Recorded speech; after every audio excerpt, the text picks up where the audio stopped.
Amém. Capítulo 26 do Evangelho segundo Mateus.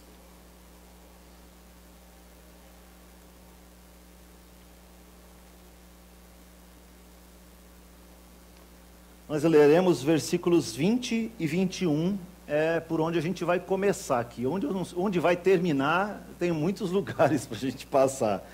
Mas vamos começar pelo versículo 20 e 21, ok?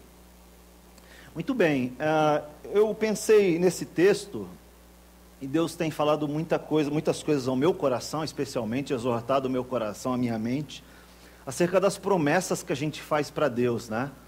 Então, final de ano é um ano que a gente faz muito isso, né? A gente faz promessas para nós mesmos, né? A partir desse ano vou ser mais dedicado à minha família, a partir desse ano vou trabalhar menos para dar mais tempo para o meu marido, para minha esposa, para os meus filhos. A partir desse ano vou entrar na academia, dia 1º de janeiro, em nome de Jesus estarei na academia. E a gente vai fazendo uma série de promessas para Deus, que Deus leva muito a sério isso, né? Não, a partir do ano que vem eu vou ler mais a Bíblia, vou me dedicar mais, vou ser um cristão mais correto, vou ser um marido mais fiel, vou ser uma esposa mais atenciosa. E aí a gente vai prometendo coisas para Deus que a gente não cumpre. E isso é muito sério. Esse texto é um texto conhecido porque vai falar de Judas, né, Iscariotes, aquele que traiu a Jesus, aquele que entregou Jesus àqueles que estavam armando para prendê-lo e para matá-lo. Mas esse texto ele fala muito mais do que isso, porque ele apresenta outras situações de traição, né? Parece que esse texto ele personifica a traição, né, em Judas, assim como o Antigo Testamento ele personifica o iníquo, né, da iniquidade, aquilo que é ruim, aquilo que é pecado, aquilo que vai contra a vontade de Deus. O Antigo Testamento personifica a iniquidade no Satanás, chamando ele de o iníquo, né? A partir dos profetas menores isso acontece. No Novo Testamento, aquilo que é ruim, aquilo que é contra a vontade de Deus é personificado no traidor, né? Naquele que está muito próximo de Jesus, que tem inclusive um cargo de extrema confiança de Cristo, que é ser o tesoureiro do ministério de Cristo, né? Aquele que se vende por algumas moedas, esse Cristo, sabendo que seria o traidor, o escala para ser o próprio tesoureiro do seu ministério, né? E Jesus tem uma série de coisas para ensinar acerca dessa palavra, acerca desse texto. Primeiro a gente vai ver um pouquinho mais para frente, que essa palavra traidor, na nossa Bíblia, ela é traduzida de uma forma mais fácil para a gente compreender, mas ela teria uma tradução melhor, porque aí daria todo o significado que eu quero trazer para esse contexto, e a gente vai chegar lá para a gente poder compreender um pouco mais, tá bom? Então, versículos 20 e 21 dizem assim, na minha Bíblia, que é a versão NVT. Ao anoitecer, Jesus estava à mesa com os 12, enquanto comia, disse, eu lhes digo a verdade, um de vocês vai me trair. Muitos aflitos, eu vou um pouquinho mais até o 22, eles protestaram, um após o outro, certamente não serei eu, Senhor. Então Jesus, diante dos seus apóstolos, fala assim, um de vocês vai me entregar, um de vocês vai ser o que vai me delatar, o que vai me armar o arapuca e que vai se vender para me entregar para aqueles que estão armando contra mim, né? E é interessante Jesus deixar isso no ar, né? Porque todos os apóstolos, se conhecendo, Ogela, como nós nos conhecemos, ia ficar assim, caramba, será que sou eu? Será que sou eu que sou esse? Será que sou eu que vou entregar Jesus? Porque todos eles tinham essa consciência de quem são e sabiam que os seus limites eram muito mais além do que aqueles que eles apresentavam para Jesus, né? Então estavam eles ali, não, imagina, eu não sou, o outro eu também não. Não, Senhor, eu não serei eu quem vai te entregar. Aquela forma quase que farisaica, né? De se postar diante de Jesus. Em outras oportunidades você vai ver, por exemplo, Simão Pedro, né? Falando, poxa, ele não sabe quem é essa mulher que está lavando os seus pés, né? Em outra oportunidade, os discípulos pensando, acerca de Jesus, como é que ele pode receber um publicano na sua casa? Será que ele não sabe quem é esse cara? E Jesus, lá no seu coração, na sua mente, na sua divindade, olhando para eles e sabendo exatamente o que eles estavam pensando, né? E parece que Jesus deixa ali de propósito aquilo no ar, para que todos os apóstolos se autoanalisassem, né? Parece que quando os apóstolos se olham, e ali individualmente cada um, a primeira reação nossa é falar, não, eu não sou, jamais faria isso. Mas ali no seu coração, eles estão lembrando das promessas, do que eles fizeram, né? Do relacionamento de quem é Jesus, e parece que é um ato mais de tentar fortalecer a ideia de que não, para mim mesmo, né, me autoconvencer, não, eu não serei, do que uma convicção de que eles não fariam isso. Tanto que o próprio Judas também disse, não, eu não farei isso, não serei eu quem vai fazer isso. Muito interessante, vamos pensar um pouquinho sobre isso, né? Em Mateus, a ênfase particular, eu vou apagar a primeira aqui, que talvez fique melhor, né? A ênfase particular desse texto é posta no fato de que Jesus é o Cristo, aquele que foi profetizado pelos profetas, aquele que foi dito que viria o Messias, sim, esse é o próprio Jesus. Mateus está apresentando isso, né? E se você vai lembrar que Mateus foi um texto escrito para judeus, né? Os seus leitores, né, em sua grande maioria, eram judeus. A tônica é que em Jesus, nesse Jesus, poderia se ter vida. Tá? E você sabe dessa importância do ter vida para o judeu. O judeu zelava muito pela vida, né, pela qualidade de vida. Até hoje é assim, né? Uns para com os outros, na comunidade, familiarmente, nos relacionamentos, né? E aí ele fala que, olha, é nesse Cristo que vocês terão uma vida de verdade, né? E também para que vocês possam se defender contra os ataques dos inimigos e, além disso, pregar para os gentios. Então, o propósito do livro de Mateus abrange todas essas ideias aí, ok? Olha sobre esse texto o que diz, por exemplo, o Hendricks, né? Ele diz que a conversão daqueles judeus que ainda não tinham experimentado uma mudança espiritual básica, mínima, né? Então ele diz que há uma transferência do reino das trevas para o reino da luz. Essa é uma das temáticas do livro. Ele fala também sobre transformação, segundo Hendricks, o livro de Mateus. Ele diz que há uma renovação constante da vida por parte da maioria daqueles judeus que, pelo poder do Espírito, já se renderam a Cristo. Ele diz também que há uma defesa da verdade de Deus contra o ataque dos cruéis inimigos de Deus. E também fala da evangelização para as nações, essa tarefa de evangelizar as nações. Então Jesus está ali já no fim da sua vida aqui na terra, já próximo da crucificação, e ele vai trazendo alguns ensinos finais para esses discípulos. E o primeiro deles é tratar o coração dos discípulos acerca da fidelidade ao Deus. E não só Deus, mas também aquilo que são os mandamentos de Deus, aqueles mandamentos de Deus, acerca de cuidar de si, cuidar da comunidade e cuidar da evangelização dos outros. Isso caracterizaria a próxima geração de cristãos, tá? A partir do momento que eles tivessem uma relação com Deus, relação com a mensagem de Deus, para ser comunidade, e também a mensagem para aqueles que não eram seus, aqueles não cristãos, né? Muito bem. Agora, o caminho que eu vou seguir por esse texto é que Judas não era o único a trair Jesus. E eu vou mostrar isso para vocês através do contexto, tá bom? Capítulo 24 até o 27, não leremos tudo, mas passaremos rápido aqui, para que aguce aí a sua curiosidade e sua vontade de ler todo o contexto, confirma, faz as anotações, depois vem me dizer se você chegou às mesmas conclusões, tá bom? Então, capítulo 24, do Evangelho segundo Mateus, Jesus começa a falar dos acontecimentos futuros, você vê muito claro isso aí, tá bom? Depois ele começa a falar sobre a parábola das 10 virgens. Lembra aí no capítulo 25? Diz lá, o versículo 1. Então o reino dos céus será como 10 virgens que pegaram suas lamparinas e saíram para encontrar-se com o noivo.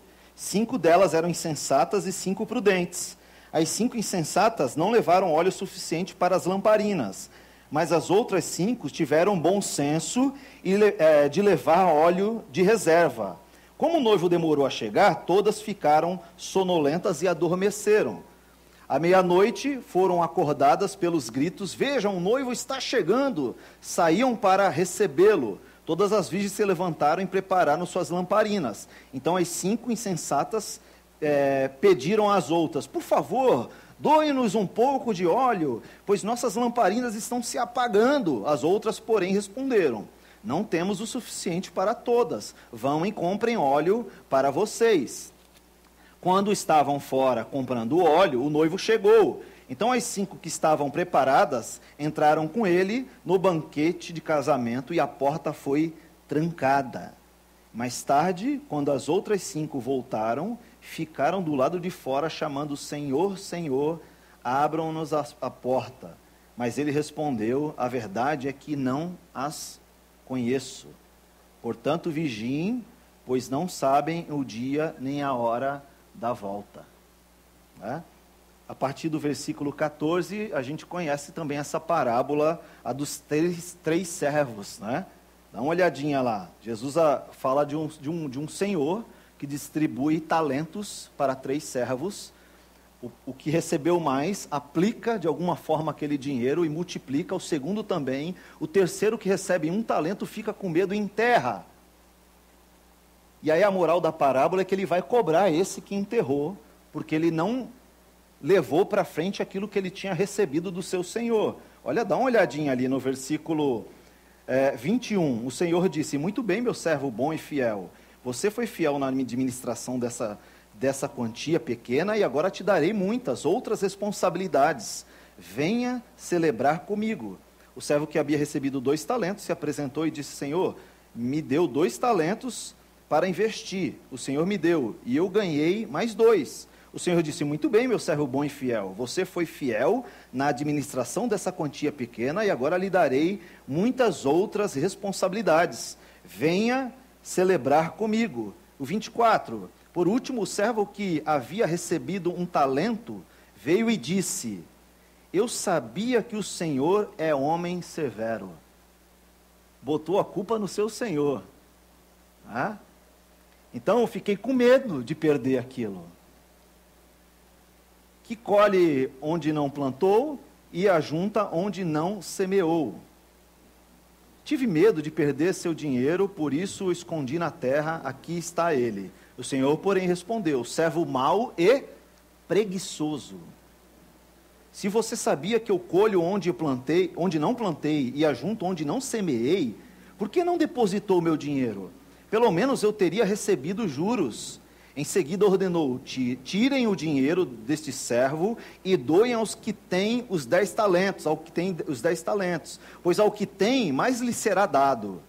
E terá grande quantia, mas do que não tem, mesmo o que não tem, lhe será tomado. Agora lancem esse servo inútil para fora, na escuridão, onde haverá choro e ranger de dentes. E aí ele chega realmente no contexto do juízo final, falando sobre o juízo, sobre as coisas que virão para aqueles que são maus e aqueles que são bons. Ou seja, ele compara isso com o relacionamento com Deus e aquele que administra aquilo que Deus lhe entregou. Ele vai fazer esse contexto, contando essas parábolas. Ele diz ali no versículo 32... todas as nações serão reunidas em sua presença, e ele separará pessoas como um pastor separa as ovelhas dos bodes. Colocará as ovelhas à sua direita e os bodes à sua esquerda. Agora dá uma puladinha lá para o versículo 40.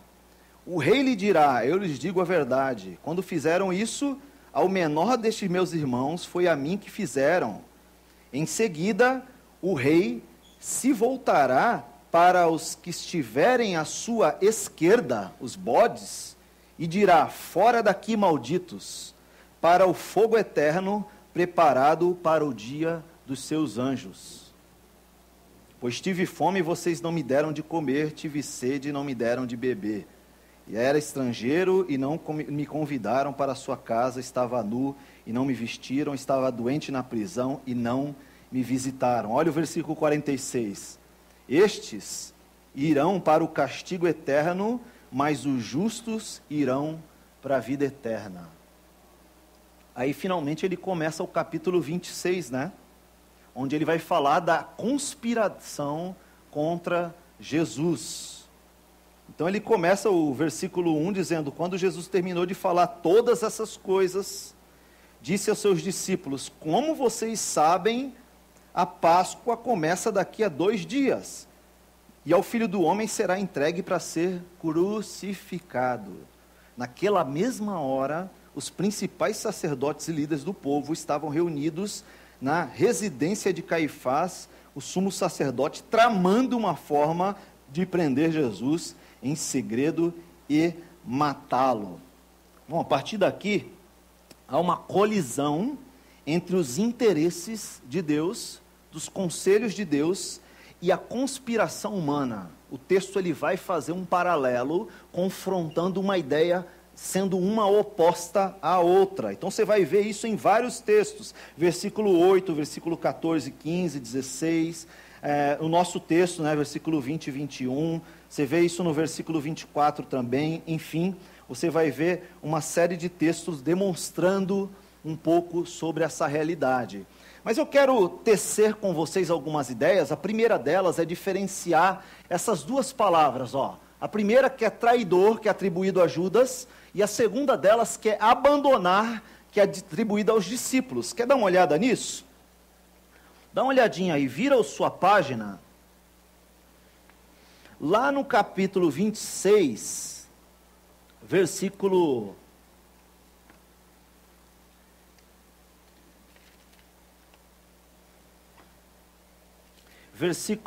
75, o texto mostra a reação de Pedro depois que o galo canta, após ele negar a Jesus 3 vezes. Lembra disso aí?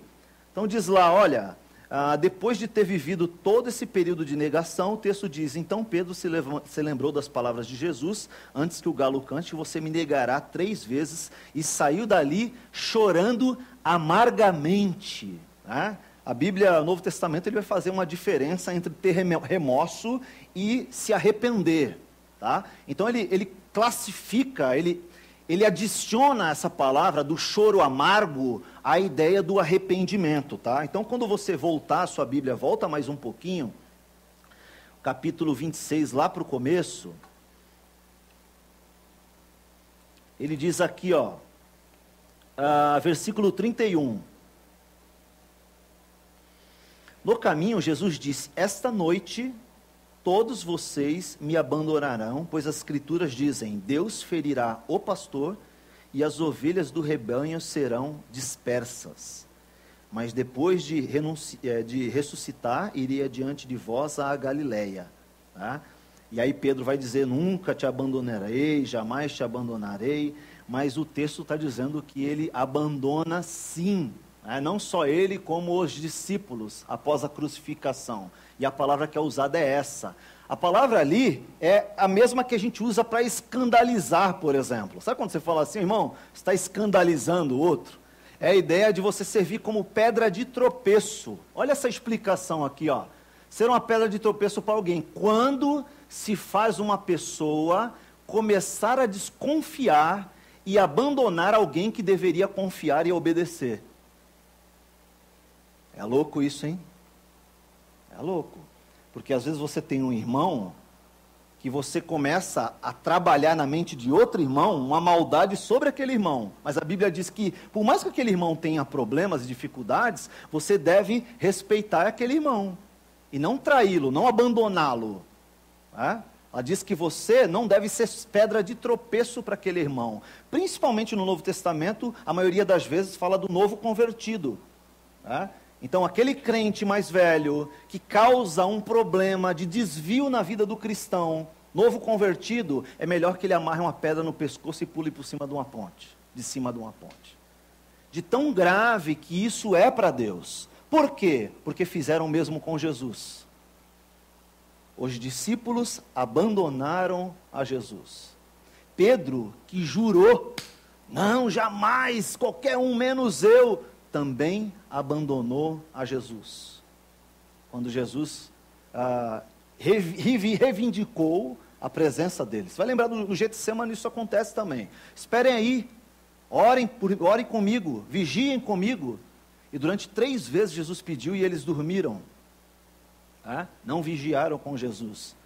Não estiveram com Jesus, não fizeram parceria com Jesus de oração, de dependência. Jesus, naquele momento mais angustiante da sua vida terrena, foi abandonado pelos os seus discípulos também. Agora, trair, na nossa tradução, deveria de ser entregar na mão de alguém. Eu estou diferenciando isso, queridos, porque a ideia de trair, na nossa cultura hoje, ela não tem esse significado de entregar na mão de alguém. Então eu chego e falo, Pedrinho, já vou falar logo, cara, esse cara aqui, ele que está com a tua carteira, ele que pegou a sua carteira, escondeu aí, foi ele, aí brinca, Então eu entreguei para o Pedrinho o Nicolas. Essa é a ideia do trair, biblicamente, ok? Quando a gente olha para a nossa cultura, trair está relacionado ao quê?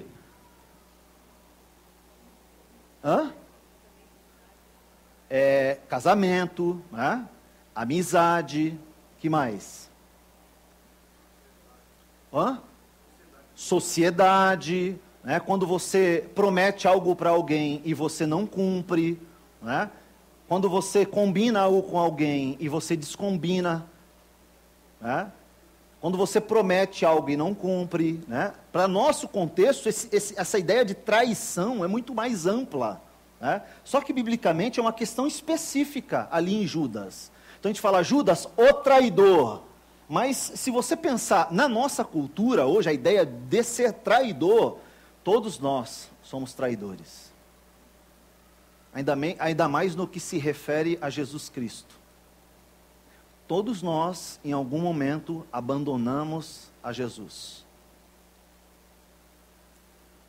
Talvez todos os dias da nossa vida, nós abandonamos a Jesus.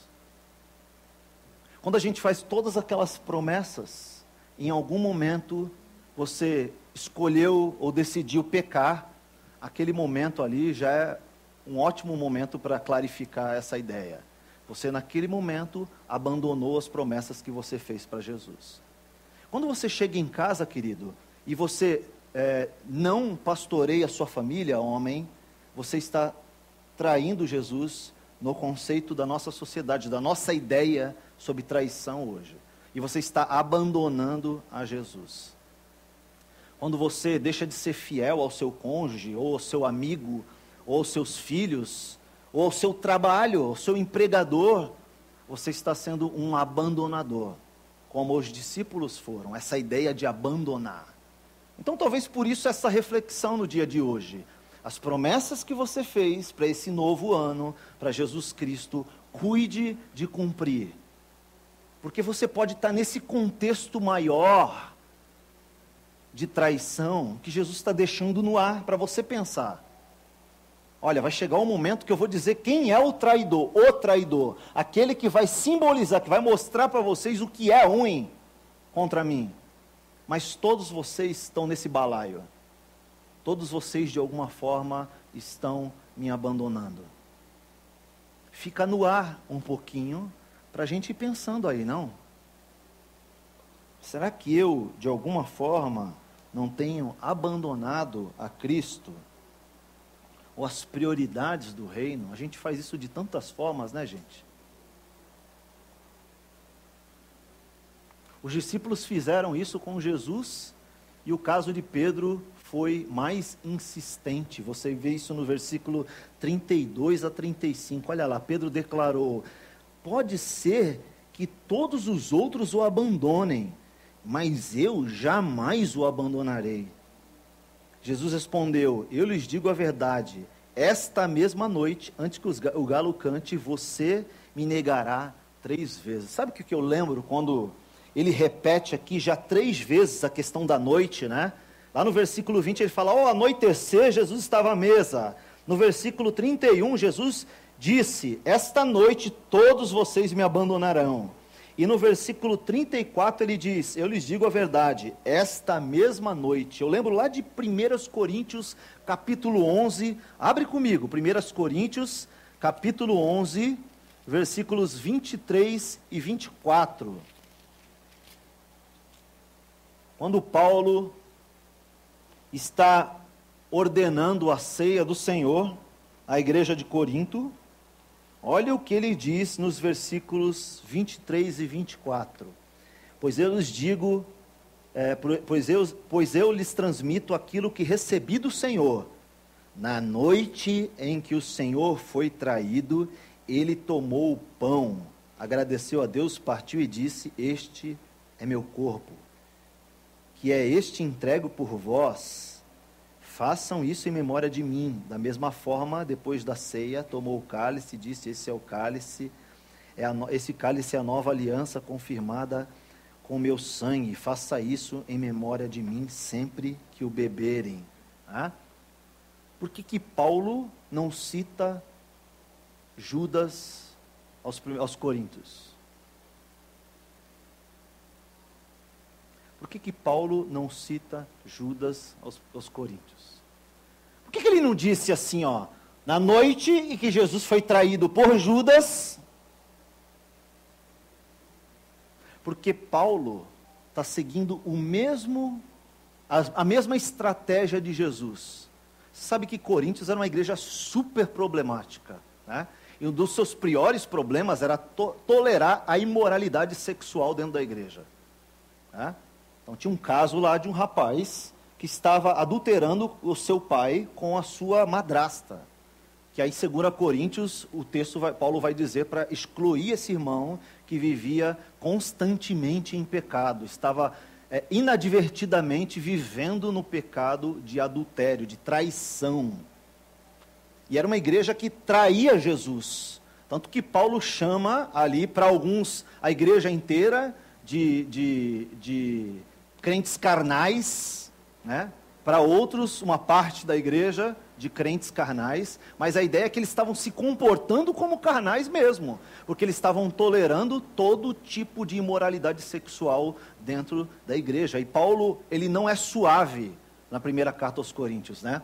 Existe até uma provável segunda carta, antes da terceira, que era chamada de a severa. Paulo se refere a ela, que ele foi muito mais duro do que a primeira Coríntios ainda, né? Porque a igreja estava inadvertidamente tolerando o pecado entre si. Segundo a Coríntios parece que a coisa melhora, mas essa ideia de Paulo é a mesma ideia de Jesus. Ele deixa no ar quem é o traidor. Será que só existiu um traidor? Será que trair era simplesmente trocar Jesus por algumas moedas? Será que trair era simplesmente trocar Jesus por um outro Deus? Ou pelo judaísmo? Ou pelas ideias dos judaizantes? Ou será que Jesus ampliou a ideia de traição e Paulo, lá aos Coríntios, faz o mesmo? Amplia a ideia e deixa no ar para que todos se analisem e falem: eu acho que eu preciso mudar algumas coisas.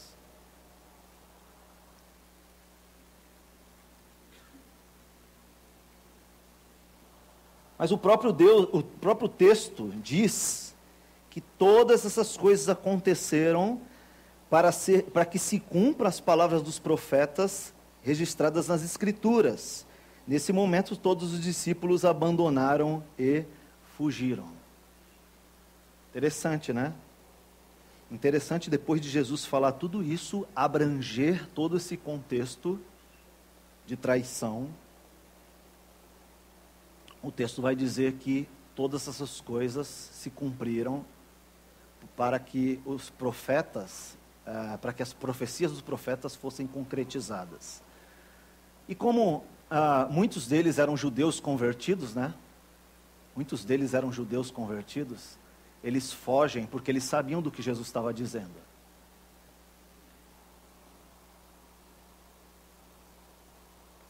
Muito bem. Talvez a gente saiba também algumas coisas do que Jesus está dizendo, né? Uma outra questão que eu quero enfatizar desse texto é como os traidores reagiram. Ok? Quando a gente olha para Judas, a palavra, como eu disse, tem a ver com um pesar ou um remorso, um grande remorso, né, apresentado ali para o ato de Judas.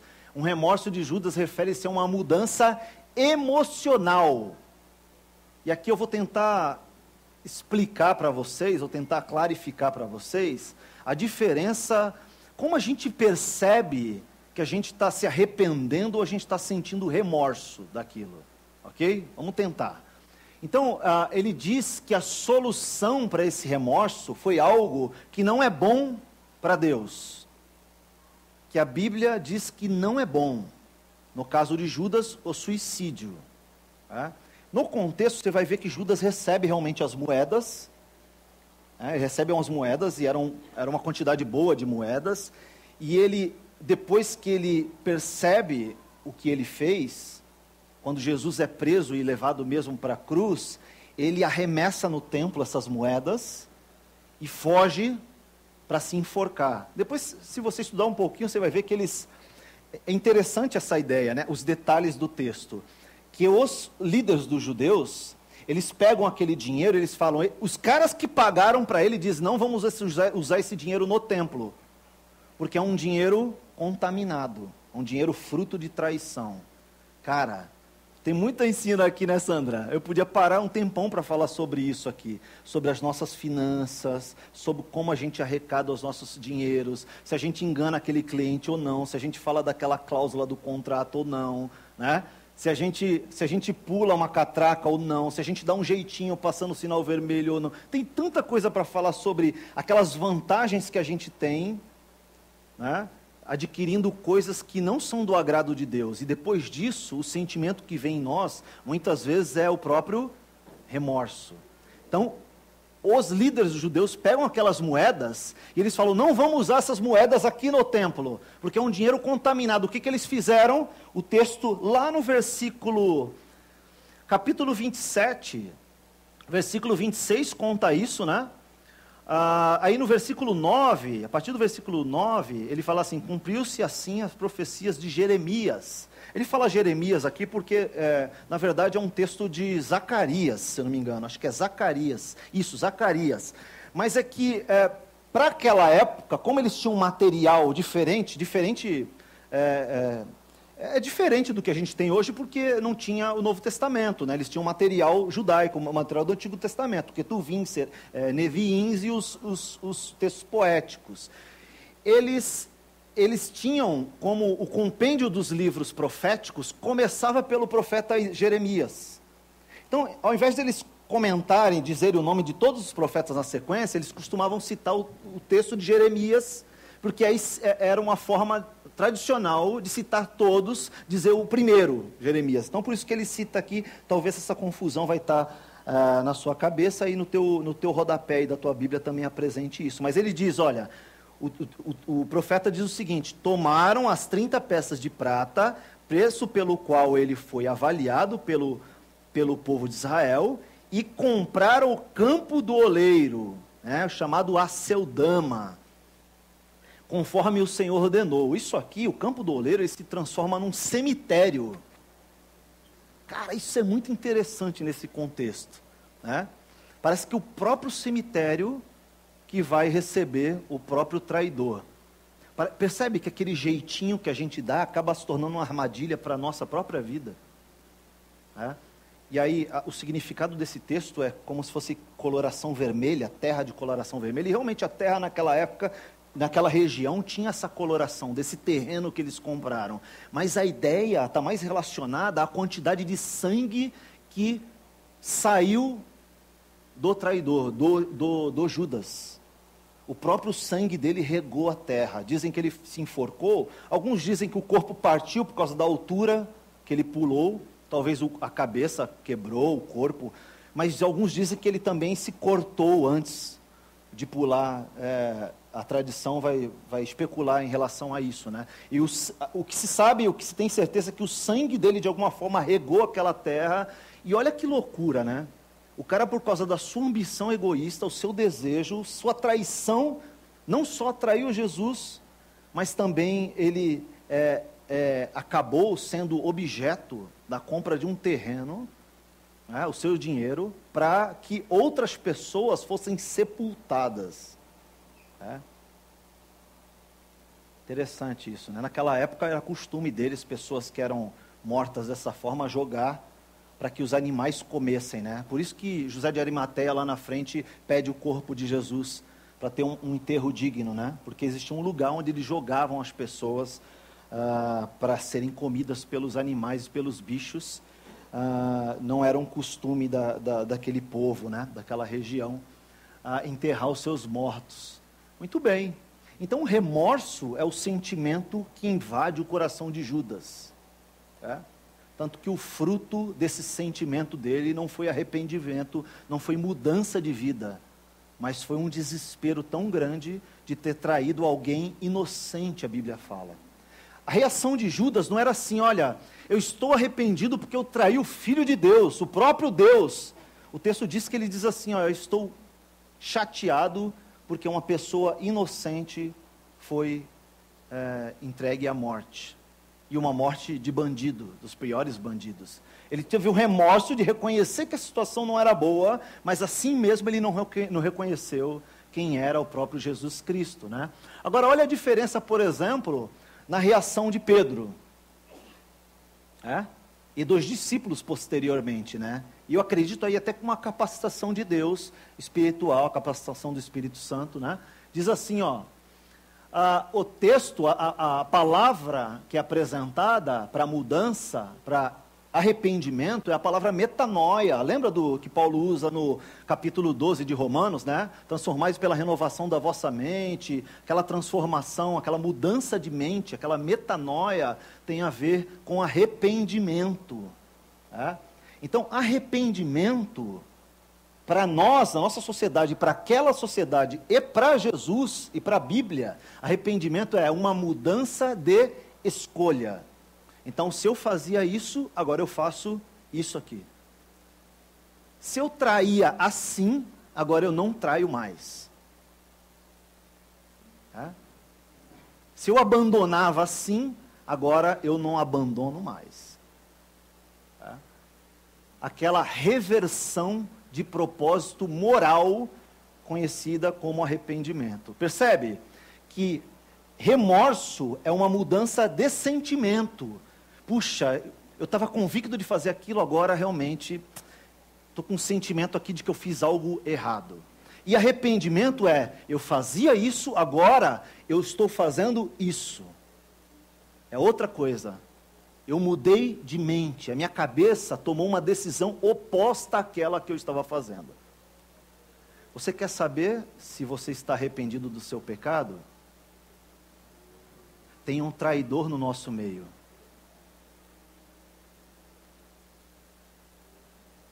Eu não sou. Pensa um pouquinho. Será que você está realmente arrependido? Você pecou ontem, hoje a tua cabeça é como?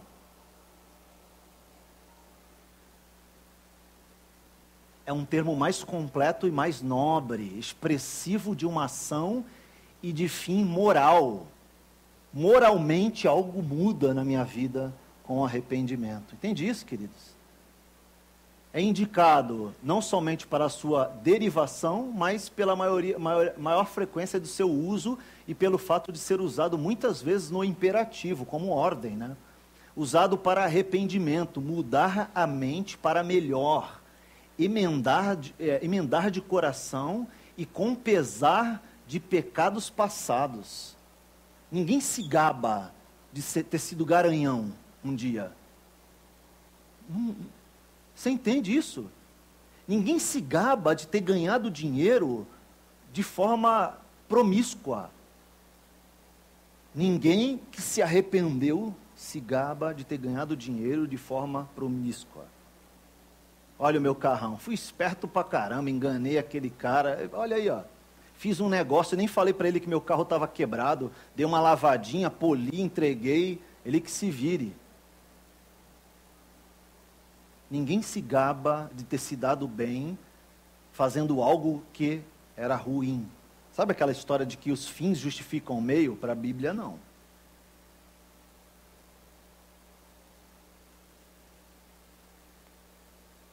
Ou seja, a resolução para quem se arrepende é mudança, liderança, assume, comprometimento, pregação do Evangelho. É isso que o contexto está dizendo. E é isso que vai acontecer na vida dos discípulos mais à frente, quando eles recebem o poder do alto, eles são revestidos, né, do poder. Então vocês terão o quê? Minhas testemunhas. E é isso que acontece. Primeiro o sermão de Pedro, esse Pedro, o primeiro sermão dele, mais de 3.000 pessoas se convertem. Agora que interessante, como é que ele se reuniu de casa em casa, 3.000 pessoas, mais de 3.000 pessoas compartilhavam pão e eram unânimes. Um só pensamento, um só Deus, uma só fé. O que será que tinha neles? Poder do Espírito? Em relação ao arrependimento, a gente pode encontrar vários textos usando essa mesma palavra. Vários textos, eu citei alguns aqui. Por exemplo, Mateus 3, quando viu que muitos fariseus e saduceus vinham para onde ele estava batizando, disse-lhes: raça de víboras, quem lhes deu a ideia de fugir da ira que se aproxima? Deem fruto que mostrem arrependimento. Raça de víboras. Você acha que o discurso de Jesus era pessoal com os fariseus e saduceus? Era com o discurso farisaico. Claro que diretamente com eles. Mas se eles se arrependessem, no dia seguinte, essas palavras duras de Jesus já não serviria mais. Porque eles teriam um coração transformados. Enquanto eles estavam com aquele discurso arrogante, prepotente do fariseu, querendo achar alguma falta em Jesus, e Jesus sabendo disso, Jesus trata-os como raça de víboras, guias de cegos, cegos guias de cegos, sepulcro caiado, que por fora é uma coisa e por dentro é uma coisa podre. Jesus está dizendo: se arrependam, cuidado com as promessas que vocês fazem para Deus. Deus é amor, mas Deus também é justiça, queridos. Olha esse outro texto: eu batizo com água para o arrependimento. Assim surgiu João batizando no deserto e pregando o batismo do arrependimento, não do remorso. Eu não vim chamar justos, mas pecadores ao arrependimento. Eu lhes digo que, da mesma forma, haverá mais alegria no céu por um pecador que se arrepende, do que por 99 justos que não precisam arrepender-se. Tantos textos que falam sobre isso, né, queridos? Dá uma olhada na diferenciação na vida de Pilatos, por exemplo, que é uma outra coisa interessante aqui, né? Entra um tal de Pilatos no meio, governador, que o nome do cara tem a ver com estar com fome, estar sedento, é a tradução do nome dele, estar faminto. Somente um cara faminto poderia dizer: esse não tenho nada para acusar. Olha a brincadeira que o texto faz. Tá? Então estão os discípulos ali brigando em algum momento: quem vai sentar à direita, quem à esquerda, quem é o melhor, eu não vou trair, eu não vou não sei o quê. Está a população, aquela multidão que seguia Jesus falando: olha, esse cara é bom, quero um milagre e tal. Está todo mundo ali presente. Todo mundo que viu os milagres de Jesus andando por aí. E aí chega um cara que ouviu falar de Jesus com o nome de sedento, tenho fome. E ele diz: eu não tenho do que acusar esse homem. Lavo minhas mãos. Arrepia ou não arrepia? Como o texto trabalha com essas palavras, né? Estou faminto, a experiência, uma prova, um esforço, vem dessas palavras, né? O nome de Pilatos. Olha que interessante. Provo, experimento, examino. tento, solicito a pecar, o tentado, né? Sou tentado a pecar, aflito para experimentar o caráter ou provar a fé e paciência. Algumas palavras que deram o derivado da palavra, do nome de Pilatos, né? Procuro, esforço-me, tento, procuro, tentação, provação. Olha que interessante, aparecer um homem com um nome, cujo nome tem uma série de ramificações, de significados para esse texto. Muito legal, né? E aí a pergunta que vai ficar para hoje é justamente essa: o que Jesus diria sobre mim e sobre você? Conhecendo o nosso coração, conhecendo as intenções, conhecendo os nossos pecados, nós temos tido atitude de arrependimento ou uma atitude de remorso? Que você faça promessas para esse ano para Deus, faça mesmo, comprometimentos, mas mais do que isso, que você se engaje em ser uma pessoa sedenta, com sede, né? Trazendo esse significado para nós, para que vocês cumpram as promessas que vocês fizeram para Deus. Eu vou terminar fazendo um paralelo sobre mais alguns personagens desse contexto, que é muito significante para o nosso entendimento. Olha lá no versículo 27, no capítulo 27, versículo 29, quando os soldados estão zombando de Jesus na cruz, versículo 29 diz assim, ó: teceram uma coroa de espinhos e colocaram na sua cabeça. Em sua mão direita puseram um caniço, como se fosse um cetro. Ajoelharam-se diante dele e zombaram: salve, rei dos judeus! Cuspiram nele, tomavam-lhe o caniço da mão e com ele batiam na sua cabeça. Quando se cansaram de zombar dele, tiraram o manto e vestiram novamente com suas roupas. Então o levaram para ser crucificado. Agora o contraste disso é o versículo 54. Versículo 54 conta de um soldado romano que estava ali do lado da cruz. E que no momento da crucificação, no momento da morte de Jesus, ele diz algumas palavras, olha lá.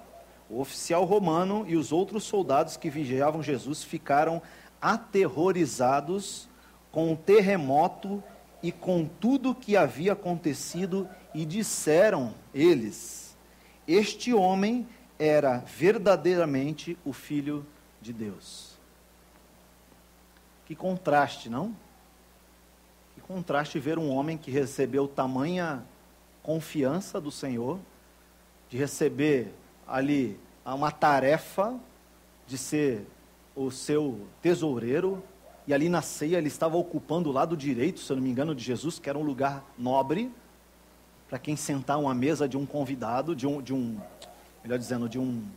quando recebe as pessoas na sua casa, você é um anfitrião, essa palavra, tá? E aí lá na frente, o cara que foi usado para crucificá-lo, reconhece que ele é o Filho de Deus, sem sentir remorso. Eu quero orar por isso, queridos. Eu sei que a gente se encaixou em uma série de coisas, mas isso não é para te desanimar, é para te reanimar, fortalecer, tá? Para que o ano de 2020 seja um ano diferente, tá?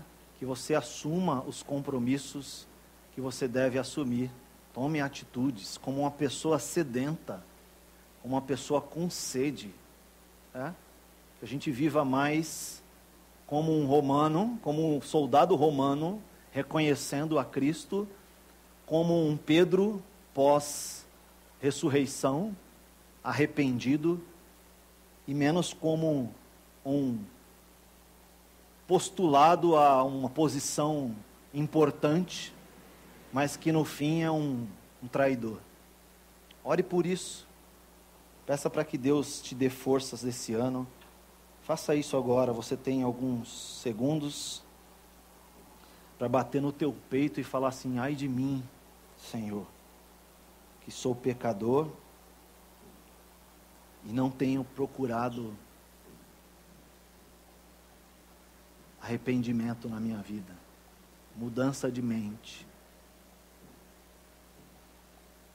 Quem se arrepende, não só pede perdão, mas muda de mente.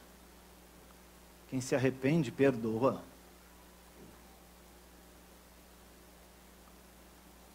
Quem se arrepende, ama, mas também é justo.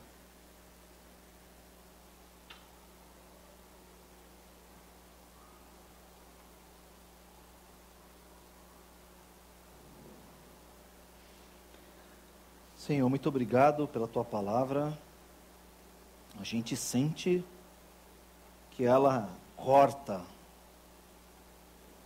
o nosso interior, paixão. Ela rasga o interior do nosso coração. Ela revela aquelas coisas que estão escondidas na nossa mente e no nosso coração, Senhor.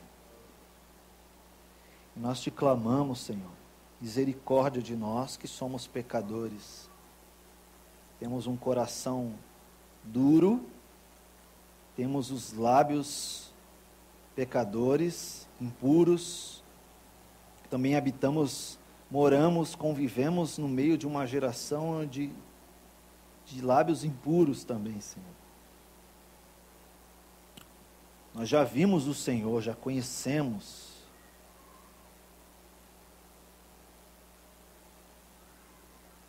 Muitas vezes isso não é suficiente para provocar transformação na nossa vida, Senhor.